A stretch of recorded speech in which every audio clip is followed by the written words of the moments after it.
चूँकि जब से हम लोग इस राज्य में एक पहचान बनाकर सामने आए हैं, लोगों के मुद्दों के साथ आए हैं, तो लोगों की अपेक्षाएं हमसे बड़ी हैं, उम्मीदें बड़ी हैं।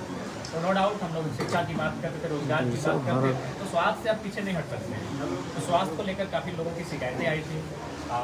हमें लगा कि एक बार हमें खुद लोगों की बातों को सुनकर वहाँ इन्वेस्टिगेट करना चाहिए। तो बाकायदा हम लोग यहाँ पर आए हुए थे और काफ़ी चीज़ें देखने को मिली जो शायद एक स्वास्थ्य के अस्पताल में इन सब चीज़ों को नहीं देखना चाहिए था। सबसे पहली बात, पानी की व्यवस्था नहीं, शौचालय में की ठीक से व्यवस्था नहीं है। उसके बाद दवाइयों के लिए देखिए कहीं ना कहीं बाहर से मेडिकल शॉप से खरीदना पड़ता है, जबकि लोग यहाँ एक उम्मीद के साथ आते हैं कि जब यहाँ लोग जाएंगे तो फ्री में इलाज होगा, और गरीब गुरबे लोग यहाँ आते हैं। नो डाउट ये अस्पताल शहीद निर्मल महतो अस्पताल कॉलेज जो है, ये कहीं ना कहीं गरीबों के लिए संजीवनी के कार्य कर रहा है, नो डाउट। लेकिन इसके बाद भी अगर सरकार जिस प्रकार से हम देखिए कर रही है और जिस प्रकार से समस्याएं सामने आ रही है, जिससे प्रतीत हो रहा है अगर इस अस्पताल की स्थिति को अगर सुदृढ़ किया जाए तो बहुत सारे लोगों को राहत मिलेगा। राहत नहीं मिलेगा, जान बचाई जाएगी। आज देखिए अस्पताल परिसर के बाहर प्राइवेट एम्बुलेंस लगे होते हैं जो फोर्सफुली और लोगों के बहकावे में प्राइवेट अस्पताल में यहाँ से मरीजों को ट्रांसफ़र करते हैं। लाखों रुपए का बिलिंग होता है।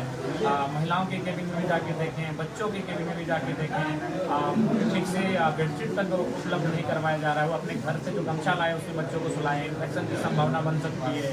तो ये व्यवस्था एक अस्पताल में कतई नहीं उचित होना चाहिए। और सबसे बड़ा दुर्भाग्य का बात है कि माननीय स्वास्थ्य मंत्री जब यहाँ आते हैं तो पता नहीं स्वास्थ्य मंत्री वो है कि कोयला मंत्री, हमें आज तक समझ में नहीं आया।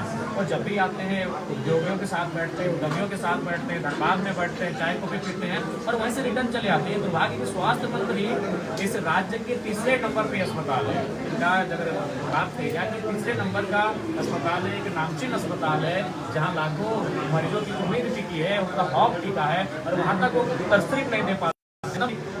और उसमें उनको क्या कहेंगे यार, उपलब्धि क्या है, उनकी योग्यता क्या है, उनका पात्रता क्या है, ये सबको मालूम है। उसी के कारण आज हमें ये चीज़ देखने को मिल रहा है, आज हमें ये दिन देखने को मिल रहा है। आज अगर इन चीज़ों को ठीक करना है तो कम से कम जो लोग सदन में बैठे हैं उन लोगों को सीरियस होना होगा, उन लोगों को गंभीर होना पड़ेगा, तभी जाकर इन समस्याओं का लोग निदान कर पाएंगे। नहीं तो गरीब लोग जिस व्यवस्था के साथ इलाज में अपना उम्मीदें तोड़ दे रहे हैं, इससे क्या होगा कि लोकतांत्रिक ढांचे में गरीबों की आस कहीं ना कहीं कमजोर होगी, टूटेगी। और इससे क्या होगा, जिन लोगों ने बड़ी उम्मीद के साथ लोकतांत्रिक भारत का निर्माण किया है उनकी आत्मा को भी ठेस पहुंचेगा। आज बहुत विकट परिस्थिति में हम देखें, इसके बाद हम हमारी जो बिंदुएँ आई उन बिंदुओं में जो यहाँ पर आउटसोर्सिंग के माध्यम से वर्कर काम कर रहे हैं वो अपने आप को सुरक्षित महसूस नहीं कर पा रहे हैं। 10 साल 15 साल सेवा देने के बाद भी उनकी नौकरी पर तलवार लटकी हुई है, जो कि निंदनीय है। इस पर राज्य सरकार को गंभीर होना चाहिए और विशेष उन पर ध्यान रखना चाहिए। और पेमेंट का इशू आया, और ये पेमेंट के इशू हम कोलियरी में सुनते थे, कोलफील्ड्स में सुनते थे कि 18,000 पेमेंट आता है, ठेकेदार उसको 10,000 पेमेंट करता है। अगर अस्पताल में इस प्रकार की चीज़ें सुनने को आएंगी तो ये दुर्भाग्य है। यहाँ भी 18-20 हज़ार के आसपास पेमेंट आता है और उनको 9 से 12,000 एवरेज आसपास भुगतान किया जाता है, जो कि दुर्भाग्य है। तो स्थिति जो भी यहाँ पर देखिए कि बिगड़ी है, तो क्या आश्वासन मिला?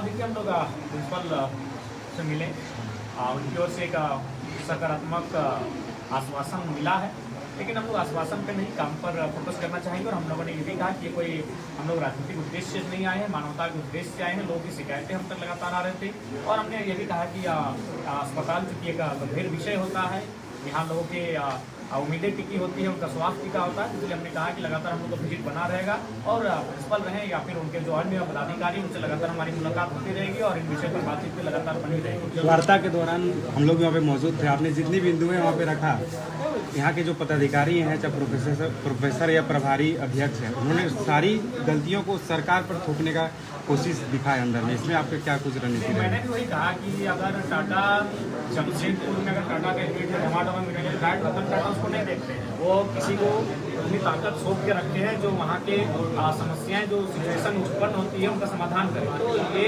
मैंने उनको स्पष्ट कहा, भले आप सरकार की और हर चीज़ को लेकर जाए, लेकिन आप जिस कुर्सी पर बैठे इस कुर्सी की मान मर्यादा है, आप चाहेंगे तो समस्या समस्याओं का समाधान होगा, हम चाह नहीं रहे या फिर हम उन पर इंटरेस्ट नहीं ले रहे हैं। तो मैंने उनसे ये भी अपील किया है कि आप उन चीज़ों पर इंटरेस्ट लें और जो समस्याएं हम लोग आपका संज्ञान में लेकर आए हैं उनका समाधान करें। एक और सवाल है, पानी की व्यवस्था के लिए बात हुई है, उन्होंने कहा कि एक जगह नल की व्यवस्था की गई और 2 या 3 जगह व्यवस्था की जाएगी। एक महत्वपूर्ण और एक बेसिक जो समस्याएं हैं दादा, बेसिक जो समस्याएं हैं आपने वहाँ पे रखा, एजेंसियों को दोष दिया जा रहा है। यहाँ पे एजेंसी ठीक से काम नहीं कर रही, पदाधिकारी भी बीच में नहीं है और सरकार भी बीच में, एजेंसियां गड़बड़ कर रही है। इस मुद्दे पर क्या करेंगे आप? कहीं ना कहीं मुनाफा कमाने के लिए आती है, सरकार को एजेंसियों पर सोचना चाहिए। आज आप शिक्षा और स्वास्थ्य को यूं एजेंसियों के हाथों नहीं बेच सकते, उनको टेंडर में नहीं डाल सकते, उनको ठेकेदारी प्रथा में नहीं डाल सकते।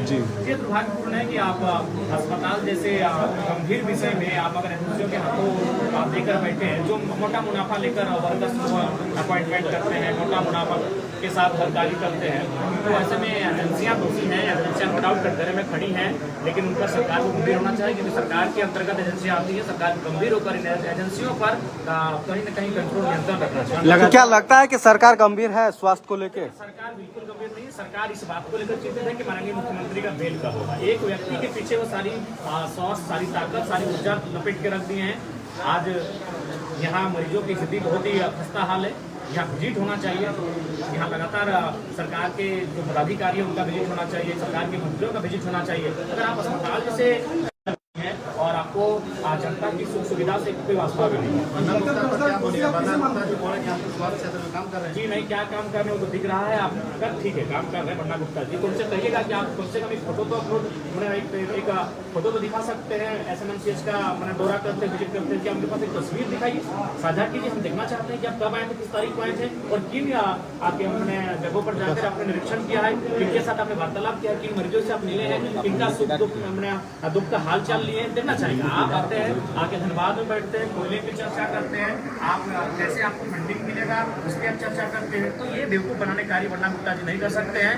कहीं ना कहीं आज स्वास्थ्य मंत्री कटघरे में, अगर हमारी स्वास्थ्य की व्यवस्था लचर है तो आपको त्याग पत्र दे देना चाहिए। सर एक और महत्वपूर्ण सवाल है, अगर वो नहीं पूरी होगी तो फिर आपका अगला एक्शन क्या होगा? देखिए हम लोग फिर अगला कोई रास्ता तैयार करें। देखिए एक अस्पताल हो जाता है, नो डाउट आपके मन में जो सवाल आ रहा है उस सवाल को हम समझ रहे हैं कि हम लोग का परिचय आंदोलन से, लेकिन अस्पताल का क्षेत्र सेंसिटिव होता है। यहाँ अगर हम लोग आंदोलन के लिए आते हैं तो उसके लिए तरीका अपनाना चाहिए और उन तरीकों को हमें पहले कहाँ चिंतन मंथन करना है। हम लोग कंपनियों में जाते हैं तो ज़्यादा नहीं सोचते हैं, हम लोग किसी भी विषय में आंदोलन करने के लिए जाते हैं तो हम लोग कुछ भी नहीं सोचते हैं। लेकिन अस्पताल यहाँ मरीजों के जीवन का सवाल है, तो हम अगर आंदोलन के लिए जाएंगे तो हमारे आंदोलन की रूपरेखा क्या होगी, उसका तो तरीका क्या होगा, इन चीज़ों पर हमें मंथन करना होगा।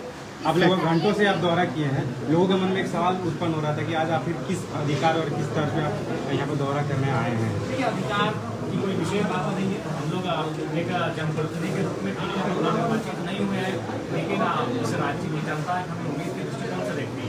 तो नो डाउट आपके मन में जो सवाल में भी हम लोग किसी विभाग के नहीं है, तो इसे हमने सूचना दी है। हमने स्थानीय थाना प्रभारी को सूचना दिया था, हमने स्थानीय यहाँ के जो मतलब खोल देना कराया था और विधिवत तरीके से ही हमारा यहाँ आगमन हुआ। आपके मन में जो सवाल आ रहे हैं सवाल का उत्तर मैं समझ सकता हूँ, तो हम लोग सूचना देकर सर इसके पहले भी कुछ आउटसोर्सिंग के जो वर्कर्स हैं उन लोगों ने धरना प्रदर्शन किया था पिछले साल की अगर बात करें, और जो सफाई कर्मी है उन लोगों ने भी एक तरह से कह सकते हैं कि प्रोटेस्ट किया था।